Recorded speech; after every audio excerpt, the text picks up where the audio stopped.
Hello students, तो जैसे आप जानते हैं हमने चैप्टर 1 जो है एनसीईआरटी अपनी क्लास 9 मैथ उसका वो पूरा कंप्लीट कर लिया है। हमने हर एक जो एक्सरसाइज एनसीईआरटी बुक की है वो भी कंप्लीट कर ली है। अब हम अपना स्टार्ट करेंगे एनसीईआरटी की जो एग्जाम्पलर हमारी बुक आती है उसमें जो हमारे क्वेश्चंस रहते हैं उनका थोड़ा जो लेवल है वो अच्छा रहता है, अच्छी तरह की प्रॉब्लम्स रहती हैं। तो हर एक एक्सरसाइज की हर एक प्रॉब्लम को हम यहाँ पर डिस्कस करेंगे। लेकिन इसको स्टार्ट करने से पहले मेरी आपसे रिक्वेस्ट ये है कि जो हमारे प्रीवियस लेक्चर्स बने हुए हैं इस चैप्टर के ऊपर पहले आप उनको एक बार व्यू कर लीजिए, सो दैट कि यहाँ पर आपको जो क्वेश्चंस हम सॉल्व करेंगे वो क्लियरली समझ में आते चले जाएं। ठीक है, आइए स्टार्ट करते हैं अपनी एक्सरसाइज 1.1। अब इसमें जो आपका पहला क्वेश्चन है उसमें इसने आपसे कहा है कि every rational number is a natural number, integer, real number या होल नंबर। ठीक है, तो सबसे पहले इस कंसेप्ट को आप ध्यान रखिए जो हमने बताया था पहले भी आपको कि सपोज अगर ये हमारा एक कलेक्शन है नंबर्स का, तो लेट सपोज इस कलेक्शन को और इस कलेक्शन को, ये हमने कुछ कलेक्शंस बनाए थे। हमने ये कहा था अपने क्लास में कि ये जो कलेक्शन है लेट सपोज ये कलेक्शन हमारे नेचुरल नंबर्स का है जिसमें हमारे नंबर्स रहते हैं 1 2 3 4 5 6 100 200 समथिंग 1000 एंड सो ऑन। इस तरह के नंबर्स हमारे रहते हैं। इस कलेक्शन को हमने बोला था नेचुरल नंबर्स का कलेक्शन। उसके बाद अगर इसी कलेक्शन में हम जीरो को इंक्लूड कर दें तो वो हमारा सेट बन जाता है होल नंबर्स का, जिसको हमने डिनोट किया था कैपिटल W से। उसके बाद अब इसी कलेक्शन के अंदर जैसे जीरो और पॉजिटिव नंबर्स तो आपके आ गए, अगर आप नेगेटिव नंबर्स को भी इंक्लूड करें let suppose -1 -2 -3 -4 up to -100 and so on, तो ये कलेक्शन हमारा बन जाता है इंटीजर्स का। उसके बाद इसके अलावा इसका मतलब अब क्या है कि आपके सारे नंबर्स यहाँ कवर हो गए, पॉजिटिव भी और नेगेटिव भी। इसके अलावा भी जो हमारे नंबर्स बच गए वो नंबर्स आपके होते हैं जो हम P/Q के फॉर्म में लिखते हैं। फॉर एग्जांपल आपने लिखा 1/2, आपने लिखा 7/2, आपने लिखा 1/7, आपने लिखा 8/7। तो इस तरह के जो नंबर्स होते हैं उस कलेक्शन को हम पूरा बोल देते हैं अपना रेशनल नंबर, जिसको हम डिनोट करते हैं कैपिटल Q से। अब अगर आप इस डायग्राम को देख रहे हैं तो यहाँ से बिल्कुल एक क्लियर इंडिकेशन मिल रहा है कि हर एक नेचुरल नंबर आपका होल नंबर होता है, हर एक नेचुरल नंबर आपका इंटीजर होता है, हर एक नेचुरल नंबर आपका रेशनल नंबर भी होता है। उसी तरीके से हर एक होल नंबर आपका इंटीजर होता है, हर एक होल नंबर आपका रेशनल नंबर होता है।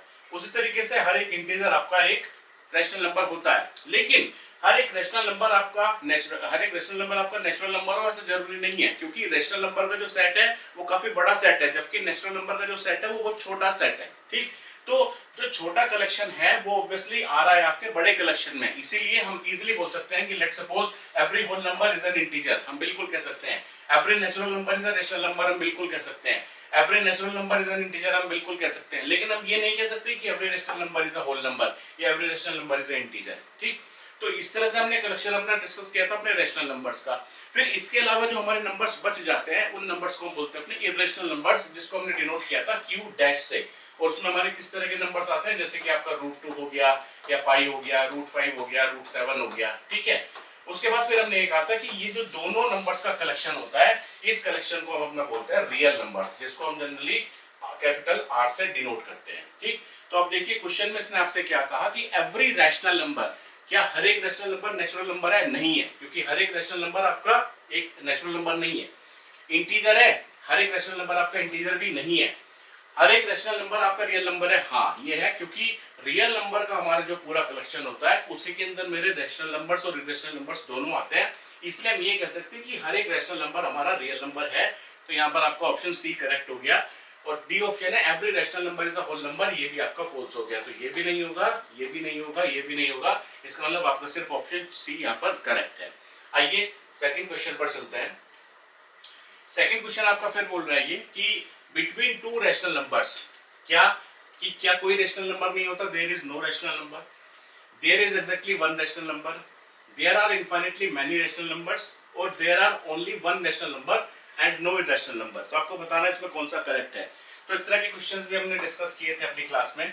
सपोज करिए आपके पास ये नंबर लाइन है और लेट सपोज आपके, क्योंकि देखिए नंबर लाइन पर जो भी आप नंबर्स लिखेंगे वो आपके रैशनल नंबर्स हैं। अब सपोज मैं आपसे कह रहा हूँ कि लेट सपोज एक 2 ले लिया हमने और लेट सपोज एक हमने 4 ले लिया, दोनों रैशनल नंबर्स हैं, क्योंकि इसको आप 2/1 और 4/1 लिख ही सकते हैं।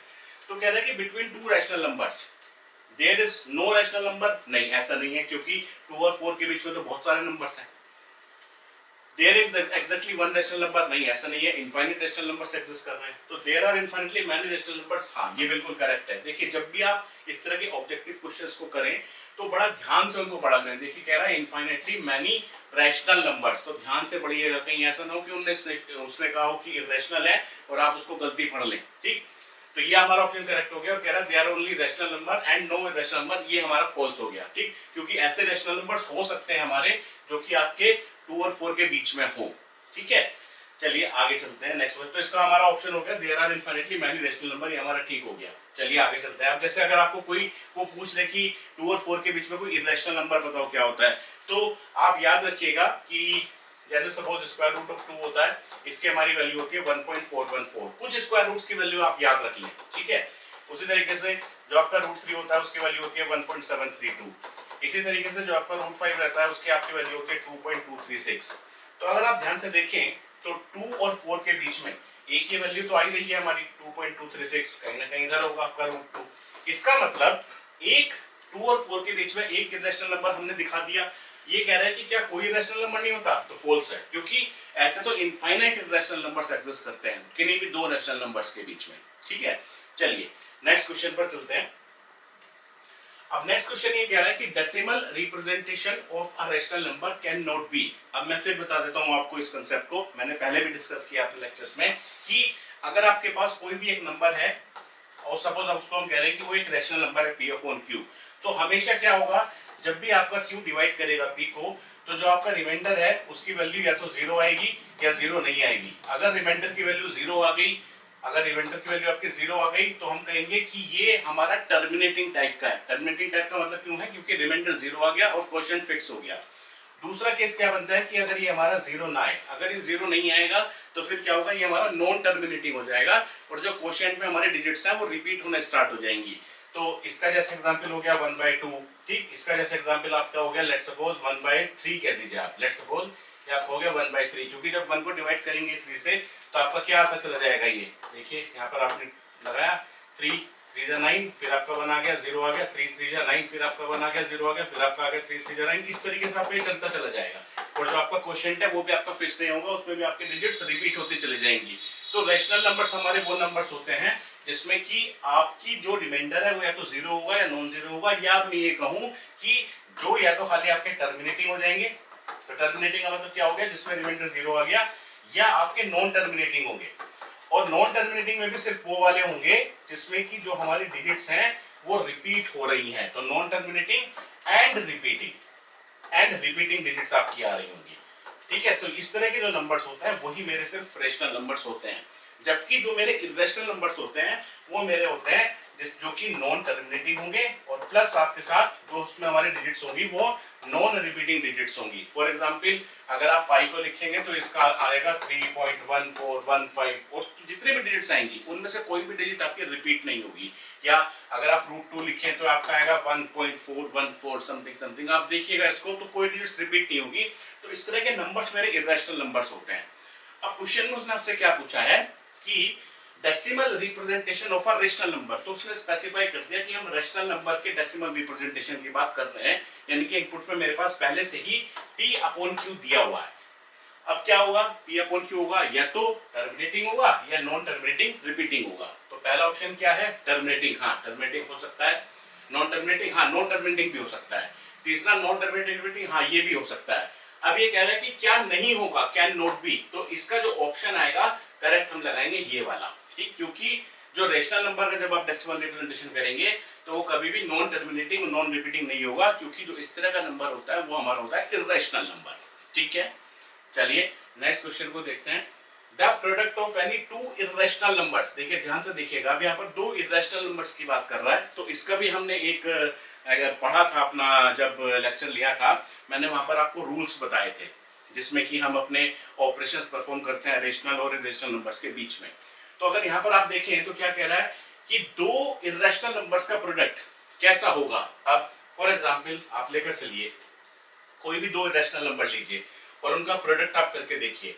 अब सपोज मैं आपसे कह रहा हूं कि लेट सपोज एक नंबर आपका है √2 और एक नंबर आपका है √2, दोनों इर्रेशनल नंबर है। Product of any two irrational number, कोई भी दो ले लीजिए, मैंने दोनों सेम ले लिए। अब अगर आप इनका प्रोडक्ट करेंगे तो कितना आएगा, √2 इंटू √2, ये 2 आ जाएगा आपका। अगर मैं आपका एक लेता हूँ √2 इंटू लेट सपोज √3, तो इसका जो प्रोडक्ट आएगा आपका वो आ जाएगा √6, क्योंकि ये आपको पता होना चाहिए कि √a इंटू √b कितना होता है आपका √ab। मैं आपसे फिर कह रहा हूँ कि अगर आपने इस एक्सरसाइज पर आने से पहले लेक्चर्स नहीं देखे हैं तो वो पहले देख लीजिए, क्योंकि ये सारे लॉज वगैरह हम पढ़ चुके हैं। तो ये हमारा हो गया √6। अब अगर आप यहाँ देखें, यहाँ पर आपने दो इरेशनल नंबर को जो मल्टीप्लाई किया तो रिजल्ट आपको मिला 2, और 2 एक रेशनल नंबर है।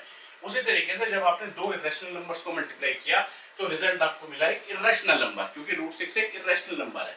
तो हम ये कह सकते हैं कि जब भी हम मल्टीप्लाई कर रहे हैं दो इरेशनल नंबर्स को, तो जो रिजल्ट मिल रहा है वो रेशनल नंबर भी हो सकता है, वो इरेशनल नंबर भी हो सकता है। अब आप अपने ऑप्शंस को देखिए। सबसे पहले क्या कह रहा है, क्या हमेशा रेशनल नंबर होगा? नहीं, फॉल्स हो गया। क्या हमेशा रेशनल नंबर होगा? नहीं, ये भी फॉल्स हो गया। क्या हमेशा इंटीजर हो गया? नहीं, ये भी फॉल्स हो गया। तो क्या हो गया, समटाइम्स रेशनल समटाइम्स इरेशनल। तो ये हमारा ऑप्शन हो गया इसमें करेक्ट। ठीक है, चलिए नेक्स्ट क्वेश्चन देखते हैं। नेक्स्ट है the decimal expansion of the number √2। अब √2 क्या है? √2 हमारा एक इरेशनल नंबर है, तो उसका जो डेसिमल एक्सपेंशन होगा, जैसे अभी हमने बताया, तो वो क्या होगा, नॉन टर्मिनेटिंग और नॉन रिपीटिंग या नॉन रिकरिंग। तो इसका ऑप्शन आपका डी हो गया, क्योंकि फाइनाइट डेसिमल आपको नहीं मिलेगा, ये तो रैशनल नंबर के केस में आता है। ये भी नहीं होगा। क्यों नहीं होगा? क्योंकि इसमें जो आपके डेसिमल के बाद डिजिट्स हैं ये फिक्स हैं, टर्मिनेट हो गया ये। और जो नॉन टर्मिनेटिंग और रिकरिंग होता है ये तो हमारा रेशनल नंबर होता है, जिसको हम कैपिटल क्यू से डिनोट करते हैं। ठीक, तो इसमें डी ऑप्शन आपका करेक्ट हो गया। उसके बाद ये बोल रहा है कि विच of the following is irrational. अब देखिए, आप कभी भी क्वेश्चन में ना अगर इस तरह के साइंस देखते हैं, इसको हम क्या बोलते हैं, रेडिकल साइन बोलते हैं। तो कभी भी इस तरह के अगर साइन आप देखें तो उसको देखते ही आप ये मत सोच लीजिएगा कि ये मेरा इरेशनल नंबर है। फॉर एग्जाम्पल, अगर मैंने आपके सामने लिखा है √4, तो आप ये मत कहिएगा कि √4 क्योंकि स्क्वायर रूट लगा हुआ है इसलिए इरेशनल नंबर है। आप पहले √4 को इवेल्युएट करिए। अगर आप √4 को इवेल्युएट करेंगे तो ये कितना आएगा, 2 × 2 और एक 2 आपका बाहर आ जाएगा। तो अब 2 आपका आंसर आ गया, यानी कि 2 ये तो एक रेशनल नंबर हो गया। इसका मतलब √4 भी एक रेशनल नंबर है।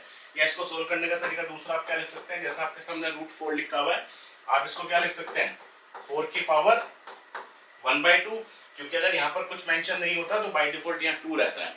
तो स्क्वायर रूट ऑफ 4 है, यानी कि 4 की पावर 1/2। 2 को क्या लिख सकते हैं, 2 को आप लिख सकते हैं 2 की पावर 2 और पावर 1/2। उसके बाद एक आपको मैंने बताया था कि a की पावर m और उसकी पावर अगर n है तो आप क्या लिख सकते हैं, a की पावर m × n। अब यहाँ पर क्या है, ये 2 की पावर 2 और उसकी पावर 1/2, क्या लिख सकते हैं, तो आप लिख सकते हैं 2 की पावर 2 × 1/2। 2 से 2 कैंसिल हो गया, खाली कितना बचा, 2 की पावर 1, यानी कि आपका रिजल्ट क्या आ गया, 2 आ गया। यानी कि ये एक रैशनल नंबर है। तो अब वो यही बोल रहा है आपसे क्वेश्चन में कि बताइए इनमें से आपके कौन कौन से रैशनल नंबर है और कौन कौन से रैशनल नंबर है, या विच of the following is irrational, निकालिए। अब पहला जो क्वेश्चन आपको दिया है उसने, उसमें आपका लिखा है स्क्वायर रूट ऑफ 4/9। अब इसको सोल्व करिए आप सबसे पहले।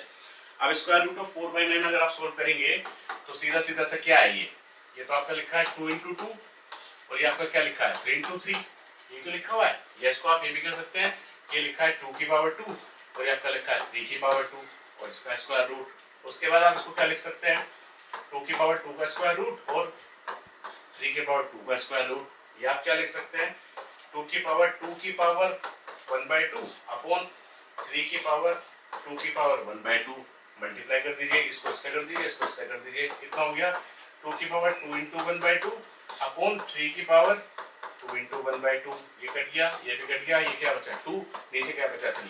तो 2/3 p/q के फॉर्म में लिखा है, q 0 नहीं है, तो यानी कि तो मेरा एक रेशनल नंबर है। तो 4/9 का स्क्वायर रूट तो मेरा रेशनल नंबर है। आगे चलिए, ये लिख रहा है आगे √12/√3, इसको सोल्व करिए।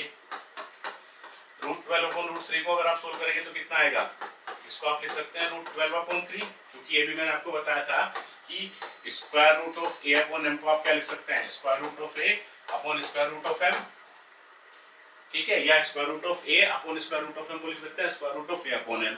ये कितना हो गया, स्क्वायर रूट ऑफ 4, क्योंकि 3 4 12 हो गया आपका। स्क्वायर रूट ऑफ 4 आपने अभी निकाला है 2 है, इसका मतलब ये भी मेरा क्या है, एक रैशनल नंबर है जिसको हम q से डिनोट करते हैं। ठीक, √7 अभी निकाल लेंगे। अब देखिए √81 लिखा है, √81 आपका क्या हो जाएगा, √81 को आप क्या लिख सकते हैं, ये आपका हो गया 81 को आप लिख सकते हैं 9 स्क्वायर, क्योंकि 9 9 81, इसकी भी पावर 2 है, यानी कि 9 की पावर 2 और होल की पावर 1/2, तो 9 की पावर 2 × 1/2, 2 से 2 कैंसिल हो गया, ये भी क्या बच गया आपका, खाली 9 बच गया। तो ये भी मेरा क्या है, एक रैशनल नंबर है, ये भी मेरा एक रैशनल नंबर है। जो √7 है यही बस आपका एक इरेशनल नंबर रहता है। ठीक, तो इसका जो ऑप्शन आपका सर करेक्ट हो गया वो हो गया √7। ठीक है, चलिए आगे चलते हैं। फिर बोल रहा है कि विच of the following is irrational, कौन सा नंबर इरेशनल है, फिर वही कंसेप्ट लगेगा। अब ये तो क्या हो गया, टर्मिनेट हो गया, इसका मतलब ये तो मेरा रेशनल है। सेकंड ये कह रहा है 0.14 और ये इस तरीके से लिखा हुआ है, इसका मतलब है 0.1416 और इसके ऊपर बार लगा हुआ है, ठीक है। इसको हम थोड़ा सा यहाँ से इरेज कर लेते हैं। यहाँ पर ये लिखा है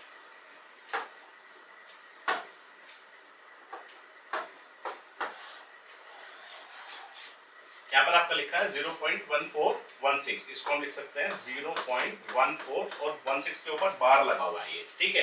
तो बार लगाने का मतलब क्या होता है कि ये डिजिट्स हमारी रिपीट हो रही हैं, इसका मतलब ये क्या लिखा है 0.14161616 एंड सो ऑन। तो ये तो मेरा रेशनल नंबर है ना, हमने बताया था कि नॉन टर्मिनेटिंग है और डिजिट्स हमारे रिपीट हो रही हैं, तो ये भी मेरा रेशनल नंबर हो गया। तीसरा लिखा है 0.1416 और पूरे के ऊपर बार लगा हुआ है, तो ये नंबर किस तरह से लिखेंगे, हम लिखेंगे 0.1416 1416 1416 एंड सो ऑन। इसका मतलब ये भी क्या है, ये भी मेरा रेशनल नंबर है, क्योंकि यहाँ पर मेरी ये 4 डिजिट्स रिपीट हो रही हैं, ये भी मेरा रेशनल नंबर हो गया। अब अगर आप इसको ध्यान से देखें, जो डी पार्ट है, यहाँ लिखा है 401, फिर लिखा है 4001, फिर लिखा है 4001, फिर लिखा है 4 टाइम्स 01। इसका मतलब यहाँ पर जो ये आपका आ रहा है, एक तो ये नॉन टर्मिनेटिंग है और डिजिट्स रिपीट नहीं हो रही है, क्योंकि अगर 4 आता है तो उसके बाद एक 0 आ गया, फिर 1 आ गया, फिर एक 4 आ गया, तो फिर 2 0 आ गई, फिर 1 आ गया, फिर 4 आ गया, फिर 3 0 आ गई, तो रिपीटिशन नहीं है। तो इसका मतलब जो इसका करेक्ट ऑप्शन होगा वो डी होगा, कि ये जो ऑप्शन डी है ये मेरा एक इर्रेशनल नंबर है। तो यही आपको बताना था कि कौन सा इसमें इर्रेशनल है। देख लेते हैं इसका। अब नेक्स्ट क्वेश्चन आपका है a rational number between √2 and √3। अब आपको √2 और √3 के बीच में एक रैशनल नंबर बताना है। देखो, आपने इस तरह के क्वेश्चंस किए होंगे कि जब भी आपको कोई दो नंबर्स दिए होते हैं तो उसके कोई एक बीच का नंबर बताओ। जनरली आपने इस तरह से पढ़ा होगा। सपोज मैं आपसे कह रहा हूँ कि 1 और 2 के कोई बीच का नंबर बताओ, तो आप सिंपली क्या करते हैं, 1 और 2 का एवरेज ले लेते हैं कि 1 + 2/2 यानी कि 3/2 यानी कि 1.5 एक इसके मिड का नंबर हो गया, इसके बीच में लाई करता है। लेकिन क्वेश्चन ध्यान से पढ़िए, क्वेश्चन में क्या कह रहा है, क्वेश्चन में कह रहा है कि आपको एक रैशनल नंबर बताना है बिटवीन √2 एंड √3, यानी कि दो इरेशनल नंबर्स के बीच में आपको एक रैशनल नंबर बताना है। यहां बच्चे ये गड़बड़ कर देते हैं कि एवरेज ले लेते हैं कि √2 + √3/2 यानी कि ऑप्शन 1 ही तो हो गया, जबकि ये गलत है, क्योंकि √2 + √3/2 अगर आप करेंगे ये एवरेज तो हो गया, लेकिन ये आपका एक इरेशनल नंबर है। आपको क्वेश्चन में उसने क्या पूछा कि आपको रैशनल नंबर बताना है। उसके बाद अगर आप कहें कि √2 × √3 तो /2, अब ये भी कितना हो गया, ये भी आपका √6/2 हो गया। √6/2 भी आपका एक रैशनल नंबर है, तो ये भी ऑप्शन गलत है, ये भी ऑप्शन गलत है। अगर आप इसको देखें 1.5, ये एक रैशनल नंबर है। अगर आप देखें 1.8, ये भी एक रैशनल नंबर है। तो अब आपको बताना है कि इन दोनों में से कौन सा ऑप्शन ठीक है। तो नंबर लाइन बताइए, ये आपका √2 हो गया, ये आपका √3 हो गया। मैंने अभी आपको बताई थी कि इनकी जो वैल्यूज हैं √2 √3 √5 √7, इनको एटलीस्ट आप याद करिए। अब √2 आपका कितना रहता है, ये आपका रहता है 1.414 एंड सो ऑन। √7 आपका कितना रहता है 1.732 एंड सो ऑन। तो एक तरीके से मुझे 1.4 और 1.7 के बीच में बताना है। तो जो 1.5 है वो तो कहीं ना कहीं बीच में लाई करेगा ही ना, लेकिन जो 1.8 है वो तो 1.7 के बाद लाई करेगा, क्योंकि यहाँ अगर 1.7 आ गया तो 1.8 तो मेरा कहीं इधर आएगा, जबकि जो 1.5 है वो मेरा कहीं ना कहीं आएगा। तो जिसका करेक्ट ऑप्शन हो गया वो आपका सी हो गया, क्योंकि एक तो सी पार्ट जो है वो रेशनल नंबर है और √2 और √3 के बीच में है। ठीक है, चलिए नेक्स्ट क्वेश्चन पर चलते हैं। Question number 9। अब वो कह रहा है the value of 1.9999 in the form of P/Q where P and Q are integers and Q does not equals to 0। तो इस तरह के भी हमने काफी क्वेश्चंस किए थे अपने लेक्चर्स में। तो सिंपल तरीका होता है बिल्कुल। सपोज ये आपका दिया हुआ है x = 1.9999 एंड सो ऑन। मैंने आपको बताया था, इसको आप मान लीजिए सपोज ये फर्स्ट है। उसके बाद कितने डिजिट्स रिपीट हो रही हैं, तो यहाँ पर सिर्फ एक डिजिट रिपीट हो रही है। तो मैंने आपको बताया था कि जितने डिजिट्स आपकी रिपीट होती हैं दोनों तरफ 10 की पावर नंबर ऑफ डिजिट्स, यानी कि 10 की पावर नंबर ऑफ डिजिट्स उससे मल्टीप्लाई कर दो दोनों तरफ। तो एक डिजिट रिपीट हो रही है तो हम 10 की पावर 1 से दोनों तरफ मल्टीप्लाई कर देंगे। तो ये आपका हो गया 10x = 19.999 एंड सो ऑन। उसके बाद मैंने आपको क्या बताया था कि ये जो क्वेश्चन आपका आ गया, जो क्वेश्चन आपकी आ गई, अब आप सीधा सीधा इसमें से इसको माइनस कर दीजिए। अब आप इसमें से इसको अगर माइनस करेंगे तो कितना आता है, देखिए 19.99999 और इसमें से आप माइनस करेंगे 1.99 को, इसमें से माइनस करेंगे तो कितना बच गया, तो 0 हो गया। ये आपका बचा 18। फिर मैंने आपसे क्या कहा था कि अगर आपने इसमें से माइनस किया तो आपका ये बचा। इसका मतलब यही तो है कि इसमें अगर ये प्लस कर दे तो ये आएगा, इसका मतलब हम क्या क्या करेंगे कि इस वैल्यू को दिस प्लस दिस लिख देंगे। तो क्या लिख देंगे अब हम इसको, हम इसको लिख देंगे tan x equals to 18 plus 1.999 and so on. ये क्या लिखा हुआ है आपका, this is equals to x, ये तो हमें दिया हुआ था, तो इसको हम क्या कह सकते हैं कि tan x equals to 18 plus x, x को आप इधर ले आइए, ये बचा 9x इक्वल्स टू 18, या x की वैल्यू आपकी कितनी आ गई, 2 आ गई। तो ऑप्शन सी इज करेक्ट। ठीक है, चलिए नेक्स्ट देखते हैं। क्वेश्चन नंबर 10 आपसे कह रहा है कि 2√3 प्लस √3 ये किसके इक्वल होगा आपका, अब आपको ये निकालना है, वो आपका क्वेश्चन नंबर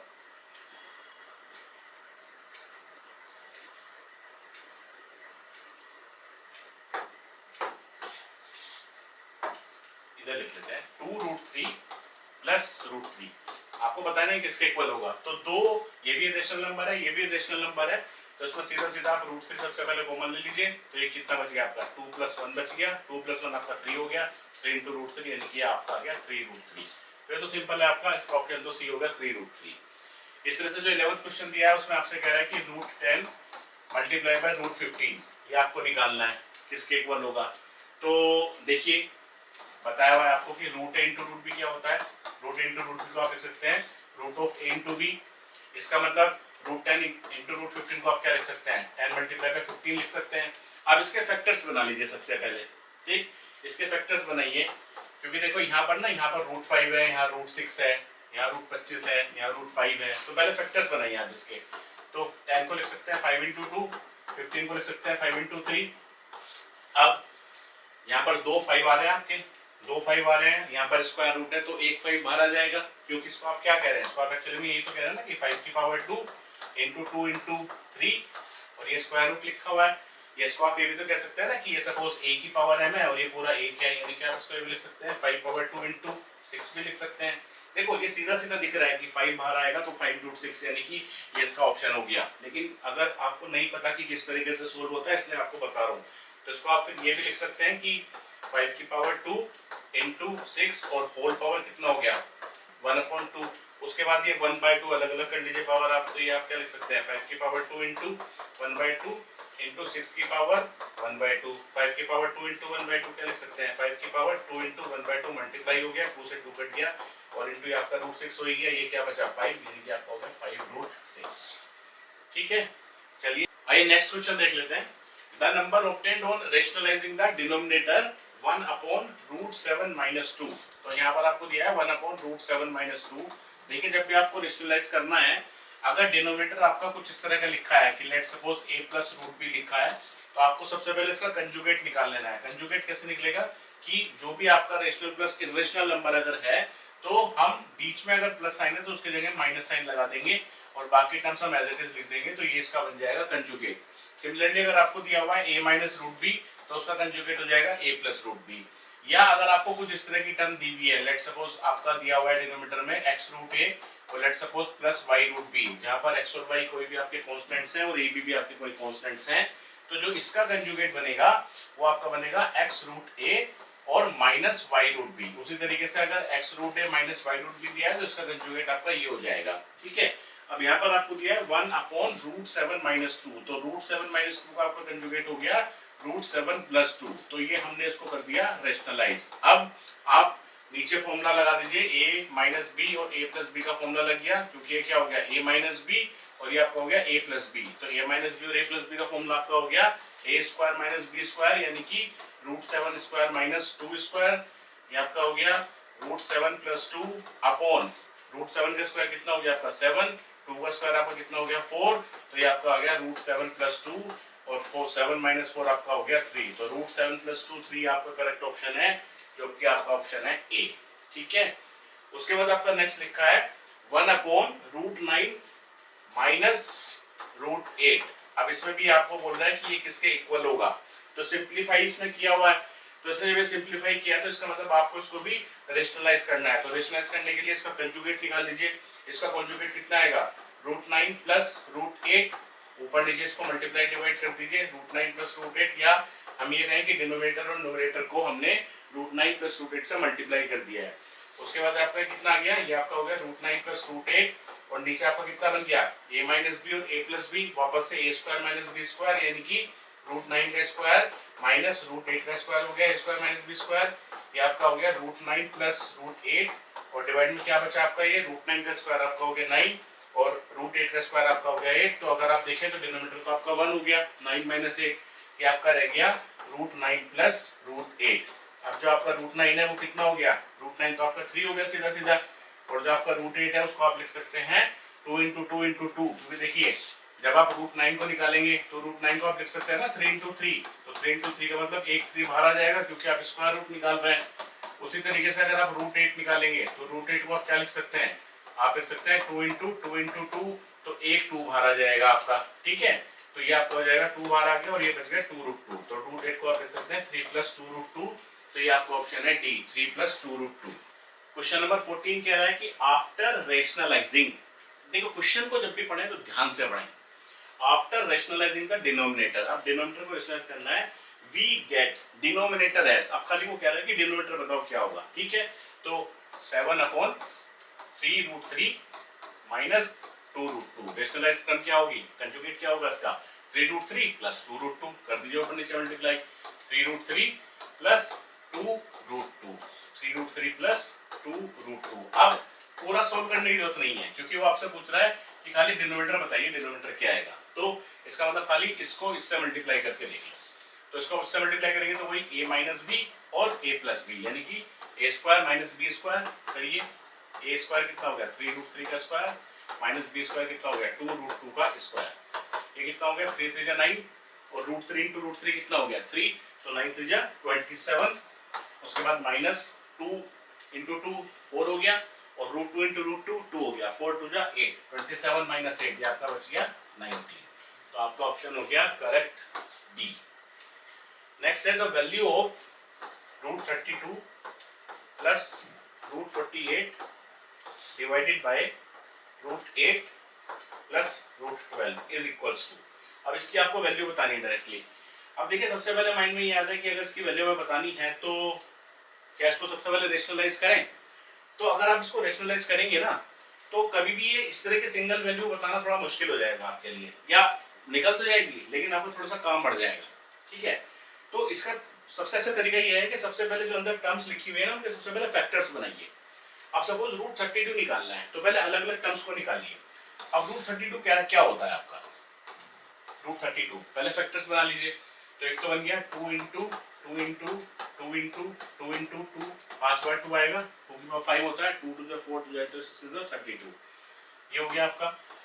या आप इसको क्या कह सकते हैं 1 2 एक 2 इनमें से बाहर आ जाएगा, 1 2 एक 2 इनमें से बाहर आ जाएगा, तो एक 2 इनमें से बाहर आ गया, एक 2 ये बाहर आ गया और खाली क्या बच गया √2, यानी कि आपका हो गया 4√2, ये तो हो गया 4√2 तो आ गया। या आप ये भी कह सकते हैं कि 32 जो आपका लिखा हुआ है उसको आपने लिख दिया 2 पावर 5 और इसकी पावर आपकी हो गई 1/2।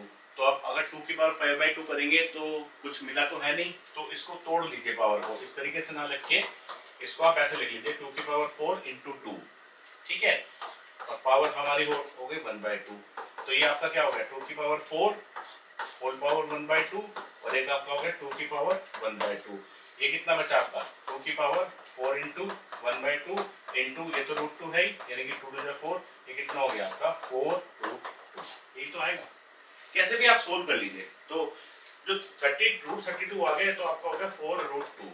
इसी तरीके से आप √48 सोल्व करिए। अब जब आप √48 सोल्व करेंगे, इसको भी सोल्व कर लिए √48 को अलग से, तो जब आप √48 को सोल्व करेंगे तो देखिए क्या मिल रहा है ये √48 आपको दिख रहा होगा। √48 के जब आप फैक्टर्स बनाएंगे 2 से इसको करेंगे तो आपको मिलेगा 16 3 जा 48, ठीक है, या 16 को आप क्या लिख सकते हैं 4 4 जा 16, 16 3 जा 48। अब यहाँ पर क्या होगा, क्योंकि यहाँ पर 2 ही लिखा हुआ है तो 2 की कॉम्बिनेशन में बनाइए और एक 4 बाहर आ जाएगा, तो आपका क्या रहेगा, ये आपका रहेगा 4√3, इसको लिख दीजिए प्लस, ये आपका हो गया 4√3 डिवाइड बाय √8 को क्या लिख सकते हैं, अभी लिखा था √8 को क्या लिख सकते हैं आप 2 2 जा 4 2 जा 8 हो गया, इसमें यहाँ पर भी स्क्वायर रूट है तो एक 2 बाहर आ जाएगा, तो क्या हो गया आपका, ये आपका हो गया 2√2, लिख दीजिए ये आपका हो गया 2√2 और प्लस √12 को क्या लिख सकते हैं, √12 आपका हो जाएगा 3 4 जा 12 या 3 इंटू 2 इंटू 2, ये आपका हो जाएगा, एक 2 बाहर आ जाएगा 2√3, तो इसको आप लिख दीजिए 2√3। अब यहाँ पर देखिए इसमें ये आपका 4√3 √2 √3 ठीक है। अब इसमें आप ऊपर 4 कॉमन आ गया, 4 कॉमन आया तो कितना बचा √2 प्लस √3, नीचे क्या कॉमन आ गया, नीचे आपका 2 कॉमन आ गया, 2 कॉमन हो गया तो कितना बचा ये भी √2 प्लस √3, √2 प्लस √3 से √2 प्लस √3 पूरा कैंसिल हो गया और ये आपका हो गया 2 2 4, यानी कि आपका आंसर कितना आ गया 2, तो 2 ऑप्शन इसका आ गया, तो 2 आपका इसका मतलब ऑप्शन बी इज करेक्ट। ठीक हो गया, ऑप्शन बी हमारा इसका करेक्ट हो गया है। चलिए आगे चलते हैं। अब ये बोल रहा है आपसे कि √2 किसने आपको वैल्यू दी है कि √2 = 1.4142। देखिए अप्रोक्सीमेट उसने आपको वैल्यू दी है, इसके आगे उसने डॉट डॉट डॉट नहीं लगाया। हालांकि हमें पता है कि √2 एक इरेशनल नंबर होता है, लेकिन क्वेश्चन में वो कुछ सॉल्यूशन आपसे करवा रहा है, तो उसको सॉल्यूशन बता दीजिए क्या होगा। अब ये कह रहे हैं कि अगर √2 की वैल्यू ये है तो आपको इवैल्यूएट करना है स्क्वायर रूट ऑफ √2 - 1 अपॉन √2 + 1। अब इसको इवैल्यूएट करना है तो आप ये देखिए कि √2 की वैल्यू आ रही है, ठीक है, √2 की वैल्यू आप यहाँ पे रख दो। अब √2 की वैल्यू आप यहाँ रखोगे तो 1.4142 - 1, फिर 1.414 और फिर +1, तो ऊपर तो कुछ माइनस करके तो माइनस करके तो 0.414 बचेगा और नीचे आपका ये हो जाएगा 2.14, फिर उसे डिवाइड करना पड़ेगा, फिर उसका स्क्वायर रूट निकालना पड़ेगा, बहुत लेंदी हो जाएगा। तो सबसे पहले क्या करें, अब इस एक्सप्रेशन को सबसे पहले सिंप्लीफाई करते हैं। सिंप्लीफाई कैसे करें, इसको सबसे पहले रेशनलाइज कर दो, कर दीजिए रेशनलाइज। क्या होगा √2 - 1 अपॉन √2 + 1, ये तो दिया हुआ है ही, इसका स्क्वायर रूट है और इसको मल्टीप्लाई करते हैं इसके कंजुगेट से। इसका कंजुगेट कितना हो गया आपका √2 - 1 इंटू √2 - 1, ये तो मल्टीप्लाई कर दिया आपने। ऊपर क्या हो गया, ऊपर आपका हो गया √2 - 1 इंटू √2 - 1 और नीचे आपका कितना हो गया a + b और a - b, यानी कि वापस से a² - b², यानी कि ये आपका हो गया √2 का स्क्वायर माइनस 1 का स्क्वायर और इसका स्क्वायर रूट। ये कितना हो गया आपका अगर हम निकालेंगे तो √2 - 1 इंटू √2 - 1 और डिवाइड में क्या बच गया, डिवाइड में बच गया √2 का स्क्वायर यानी कि 2 बच गया, 2 - 1 यानी कि डिनोमिनेटर में तो आपका खाली 1 रह गया। तो अब यहाँ पर अगर आप देखें दोनों टर्म सेम है, √2 - 1 का होल स्क्वायर है तो 1 बाहर आ जाएगा, क्योंकि यहाँ पर ऑलरेडी आपका 2 लिखा है, तो ये कितना आ गया आपका √2 - 1 बाहर आ गया और 2 - 1 तो डिनोमिनेटर तो आपका 1 हो ही गया। अब यहाँ पर आप √2 की वैल्यू रख दीजिए जो आपको दी है 1.414, आपको वैल्यू दी है √2 की, तो वैल्यू आप रख दीजिए 1.4142 और -1 कर दीजिए, कितना बचा 0.4142। देखिए कितनी जल्दी सोल्व हो गया सिंप्लीफाई करने के बाद, तो 0.4142 ये आपका ऑप्शन हो गया इसका करेक्ट सी। ठीक है, चलिए आगे चलते हैं। क्वेश्चन नंबर 17 बोल रहा है आपसे कि आपको इवैल्यूएट करना है 4th root of cube root of 2 square. तो जब भी इस तरह के क्वेश्चंस आपको दिए हो ना कि मल्टीपल आपके स्क्वायर रूट्स दे रखे हैं, क्यूब रूट्स दे रखा है, 4th रूट दे रखा है, सबको a टू द पावर में लिख दो, सबको a टू द पावर में लिख दो। अब जैसे आपका लिखा है 2 द पावर 2, इसका क्या है, इसकी पावर क्यूब रूट है ना, तो इसकी पावर लिख दो क्यूब रूट, यानी कि इसकी पावर होगी 1/3।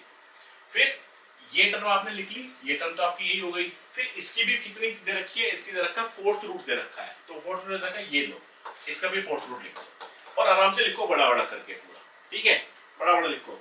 उसके बाद ये a है, ये पावर m है, ये पावर n है, ये पावर कुछ भी है, a to the power m, उसकी पावर n, उसकी पावर x, उसकी पावर y, तो हमेशा क्या करो a टू द पावर सबको मल्टीप्लाई कर दो, यही तो होता है। तो अब आप सिंपली क्या कर दीजिए, ये आपका हो गया 2 द पावर 2 इंटू 1/3 इंटू 1/4, सबको मल्टीप्लाई कर दिया हमने। ये कितना हो गया 2 टू 4, तो कितना बच गया 2 टू द पावर 1/3 इंटू 1/2 और 1/3 इंटू 1/2 कितना हो गया 2 टू द पावर 1/6, तो 2 टू द पावर 1/6 आपका ऑप्शन हो गया ये। ठीक हो गया। क्वेश्चन नंबर 18, द प्रोडक्ट, इसके प्रोडक्ट निकालिए। ये आपका cube root of 2 into 4th root of 2 into 12th root of 32, ये किसके इक्वल होगा, ये आपको निकालना है। ठीक है, चलिए निकालिए। ये कितना हो गया आपका, मैं वही कह रहा हूँ हमेशा पावर्स में लिख दीजिए, तो ये आप क्या लिख देंगे 2 की पावर 1/3, ये कितना हो गया आपका 2 की पावर 1/4 और ये कितना हो गया आपका 32 की पावर 1/12।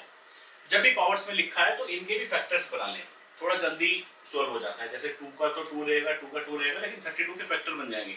32 क्या होता है, 2 पावर 5 आपका होता है, तो उसको आप क्या लिख सकते हैं, 2 की पावर 1/3 इंटू 2 की पावर 1/4 इंटू ये आपका हो जाएगा 2 की पावर 5 और इसकी पावर 1/12। ठीक है, उसके बाद ये कितना हो गया, 2 की पावर 1/3 इंटू 2 की पावर 1/4 इंटू 2 की पावर ये कितना हो जाएगा 5 इंटू 1/12 यानी कि 2 की पावर 5/12। अब क्या है, बेस सबके सेम है, सबके बेस सेम है, तो अगर बेस सेम है तो पावर्स को हम ऐड कर देते हैं। बेस सेम है तो पावर्स को ऐड करते हैं, ठीक। लेकिन अगर ये आपको लिखा होता कि a to the power m और a to the power m, तभी हम करेंगे a to the power m plus n। देखो यहाँ पर थोड़ा सा डाउट रहता है, उसको क्लियर कर लीजिए। अगर लिखा है a to the power m into a to the power n, base आपका सेम है, तभी हम इसको करेंगे a to the power m plus n, ठीक है। लेकिन अगर आपका कुछ इस तरह का लिखा हुआ है कि a to the power m plus a to the power n, यहाँ पर मत करिएगा, कभी यहाँ पर भी आप पावर्स को ऐड कर दें। यहाँ पर ये पहले से दोनों टर्म्स जो है वो प्लस में लिखी हुई है, बीच में प्लस साइन है, ये आप तभी करेंगे जब ये टर्म्स आपकी मल्टीप्लिकेशन में होंगी। तो ये कितना हो जाएगा आपका 2 to the power, ऐड कर दीजिए 1/3 प्लस 1/4 प्लस 5/12।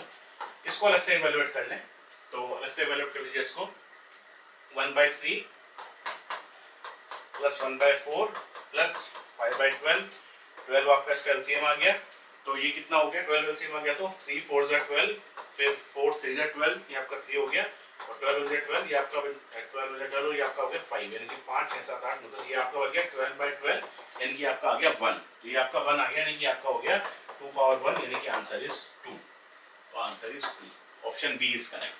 ठीक है, चलिए नेक्स्ट चलते हैं। नेक्स्ट बोल रहा है, देखिए फिर वही स्क्वायर रूट, क्यूब रूट वगैरह कुछ दे रखा है, फोर्थ रूट दे रखा है, इसकी वैल्यू निकालनी है, तो इसकी वैल्यू निकालिए। ये आपका हो गया फोर्थ रूट ऑफ 81 की पावर -2। जब भी ये माइनस वगैरह दे रखा हो, सबसे पहले उसको प्लस में कन्वर्ट कर लो। ये भी आपको पता है कि a to the power -m को हम क्या लिख सकते हैं, 1/a to the power m, ये रूल है हमारा। तो सबसे पहले इसे आप लिख लीजिए फोर्थ रूट ऑफ 1/81 की पावर 2, ये तो हो गया। 81 के फैक्टर्स बनाइए, 81 के फैक्टर्स बनाएंगे तो बनेंगे 9 × 9, 9 × 81, तो कितना हो गया, ये फोर्थ रूट ऑफ, ये आपका हो जाएगा 1/9 की पावर 2 और इसकी पावर 2, यानी कि फोर्थ रूट ऑफ ये आपका हो गया 1/9 की पावर 4, ये तो हो गया, क्योंकि 2 × 2 मल्टीप्लाई हो जाएगा आपका। उसके बाद इसको आप क्या लिख सकते हैं, 1/9 की पावर 4 की पावर 1/4, उसके बाद इसको क्या लिख सकते हैं, 1 की पावर 1/4 अपॉन 9/4 की पावर 1/4, 1 की पावर 1/4 तो आपका 1 ही हो गया, और नीचे क्या बचा, 9 की पावर 4 × 1/4, 4 से 4 कैंसिल हो गया, यानी कि आपका बच गया 1/9, तो 1/9 इसका मतलब आपका हो गया ऑप्शन करेक्ट ए। नेक्स्ट चलते हैं क्वेश्चन नंबर 20। अभी बोल रहा है कि इसकी वैल्यू निकालिए, 256 की पावर 0.16 और एक आपको दे रखा है 256 की पावर 0.09। देखिए बिल्कुल भी डरे ना, इस तरह के क्वेश्चन देखें, बड़ा सिंपल है। एक्चुअली में ये क्या लिखा हुआ है, सबसे पहले 256 को लिखिए। जब आप 256 के फैक्टर्स बनाएंगे तो क्या बनेगा, सबसे पहले ये बना लीजिए। तो 256 के फैक्टर्स बनाइए आप, 2 128, फिर 2 6 12, 2 4 8, फिर 2 32, फिर 2 16, फिर 2 8 16, फिर 2 4 8, फिर 2 2 4, फिर 2 1 2, कितने 2 आए, 1 2 3 4, ये 2 है आपका, सभी 3 पढ़ ले, 1 2 3 4 5 6 7 8, यानी कि 256 को आप क्या कर सकते हैं, 2 की पावर 8 हो गया। ठीक है, तो इसको हमने लिख दिया 2 की पावर 8, और 0.16 को क्या लिख सकते हैं, 0.16 को लिख सकते हैं 16/100, क्योंकि 0.16 लिखा है, ये डेसिमल हटाया तो नीचे 100 हो गया, तो 16/100 हो गया। उसके बाद ये भी क्या हो गया 256, इसको लिख दिया 2 पावर 8, और ये कितना हो गया 9/100, क्योंकि 0.09 लिखा है, इसमें भी डेसिमल हटेगा तो नीचे 100 जाएगा, यानी कि क्या बचा 9/100। अब इसको क्या लिख सकते हैं, 2 की पावर 8 × 16/100, 2 की पावर 8 × 16/100 और मल्टीप्लाई बाय 2 × 2 की पावर 8 × 9/100, ये तो हो गया। फिर बेस सेम है, बेस सेम है तो क्या है, इन दोनों को ऐड कर दो, दोनों को ऐड, दोनों को ऐड करो तो कितना होगा, 2 × 8 × 16/100 और प्लस 8 × 9/100, अलग से सोल्व कर लीजिए इसको 8 इंटू 16/100 को। तो इसको अगर अलग से आप सोल्व करेंगे तो क्या आएगा, निकालिए इसको अलग से सोल्व करिए। तो 8/16/100 और प्लस 8 इंटू 9/100। वैसे तो दिखाई दे रहा है 16 इंटू 8 कितना होता है आपका 8 6 48, 4 8 1 8 9 10 11 12 128/100 और प्लस 9 8 72/100।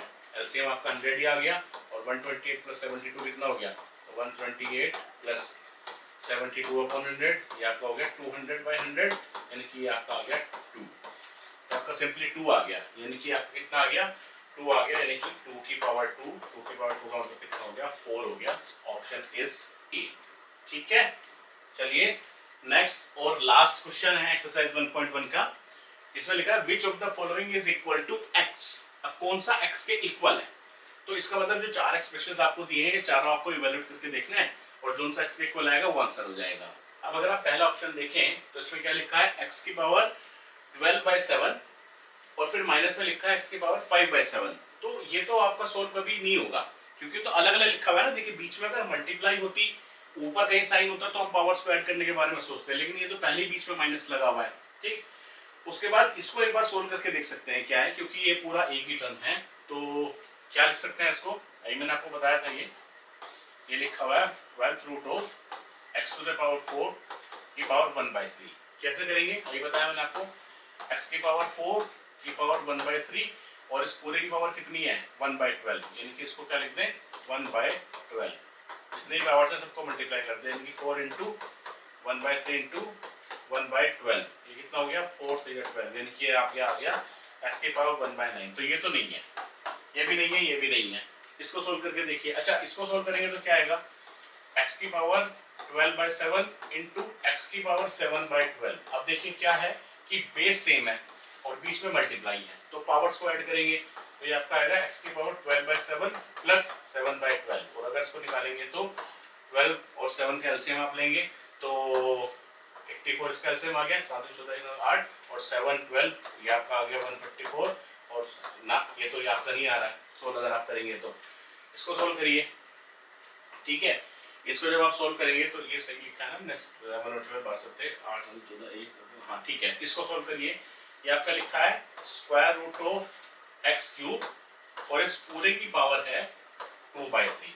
तो सबसे पहले आप कैसे सोल्व करेंगे, सबसे पहले एक्स क्यूब आ गया और एक्स क्यूब की पावर कितनी हो गई आपकी, ये वाला स्क्वायर रूट हटाइए, इसकी पावर होगा 1/2 और फिर इस पूरे की पावर कितनी है 2/3।